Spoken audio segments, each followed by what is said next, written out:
presentasikan mengenai bajai kepada teman-teman sekalian. Tapi sebelumnya saya ingin meminta waktu dan perhatian dari teman-teman sekalian. Apakah boleh? Boleh. Terima kasih kepada teman-teman sudah memberikan waktunya dan perhatiannya kepada saya. Nah, sebelum saya menjelaskan bajai secara umum, terlebih dahulu saya akan menjelaskan sejarah dari bajai itu sendiri. Mengapa? Karena kita perlu tahu sejarah dari bajai itu perjalanannya yang awalnya berasal dari negara asing hingga sampai ke negara kita ini, yaitu Indonesia. Jadi, bajai itu adalah transportasi yang berasal dari India. Kemudian muncul di Indonesia pada tahun 1970-an ketika India mulai mengekspor bajai mereka ke Indonesia, terutama di kota Jakarta. Seiring dengan perkembangan kota-kota besar yang ada di Indonesia, bajai mulai semakin populer dan dijadikan sebagai sarana transportasi yang dapat melewati jalan sempit maupun jalan padat, terutama di kota Medan. Nah, perlu teman ketahui, di kota Medan bajai sudah digunakan sebagai alat transportasi sehari-hari jika ingin berpergian ke suatu tempat. Mengapa? Karena selain memiliki kelebihan, bajai juga memiliki kemudahan, terutama dalam pemesanan, di mana pemesanannya dapat dilakukan secara online, yaitu melalui aplikasi Medride maupun pemesanannya secara offline. Sehingga seiring berjalannya waktu, masyarakat mulai memilih untuk menggunakan bajai dibandingkan dengan transportasi lainnya.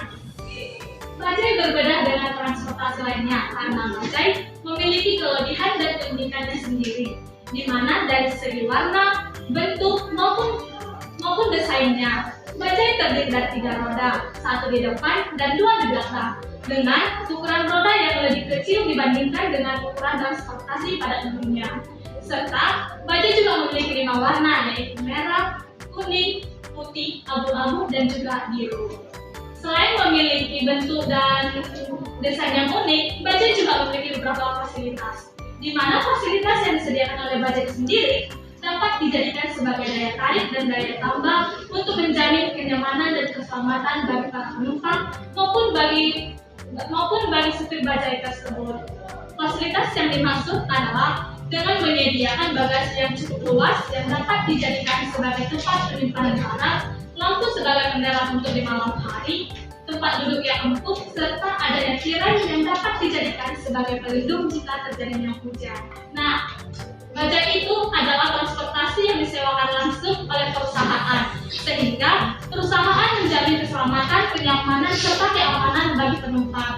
Kenyamanan yang dimaksud adalah kenyamanan yang dapat dirasakan dengan tempat duduk yang luas yang dapat membuat penumpang tidak merasa kesempitan, serta bentuk bajai yang terbuka dapat membuat penumpang merasakan udara dari luar sehingga penumpang tidak merasa kepanasan. Sedangkan dari segi keamanannya, dengan bentuk bajai yang terbuka dapat membantu mengurangi terjadinya kekerasan seksual, serta dengan adanya kunci stang dapat meminimalisir terjadinya potensi kecurigaan pada bajai itu sendiri. Dan untuk kapasitas, bajai dapat menampung maksimal 4 orang dan juga dapat menampung berbagai barang yang lumayan cukup berat. Sehingga jika teman-teman merasa barangnya terlalu berat, teman-teman tidak perlu khawatir barangnya tidak ada penyimpanan. Seperti yang saya jelaskan tadi, bajai sudah menyediakan bagasi untuk tempat penyimpanan barang. Dan walaupun bagasinya tidak cukup, barang kita bisa kita letakkan di bawah kursi karena tempatnya juga lumayan luas. Dan jika teman-teman merasa barangnya ada ketinggalan, teman-teman tidak perlu khawatir karena kita bisa menghubungi kembali dan bisa mengonfirmasi melalui aplikasi yang telah disediakan. Bajai dapat beroperasi selama 24 jam, sehingga jika kita merasa mendadak ingin pergi ke suatu tempat, kita tidak perlu khawatir kita tidak memiliki penerangan, karena bajai masih beroperasi, kita bisa menggunakannya sesuai dengan yang kita inginkan. Dan untuk kecepatannya, bajai dapat menempuh 60 sampai 80 km per jam. Untuk tarif ongkos dari bajai itu sendiri relatif murah, karena ongkosnya mulai dari 12.000 saja. Nah, dari kelebihan yang saya sebutkan, bajai juga memiliki beberapa kelemahan. Salah satunya adalah potensi terjadinya kecopetan karena bentuk bajai itu yang terbuka, dan bajai juga tidak dapat beroperasi di area tol karena pada umumnya di area tol yang hanya bisa berlewat yaitu roda 4, sedangkan bajai hanya terdiri dari 3 roda saja. Demikianlah hasil presentasi saya. Jika ada kesalahan kata, mohon dimaafkan. Semoga apa yang saya sampaikan dapat bermanfaat untuk kita semua. Sekian dan terima kasih.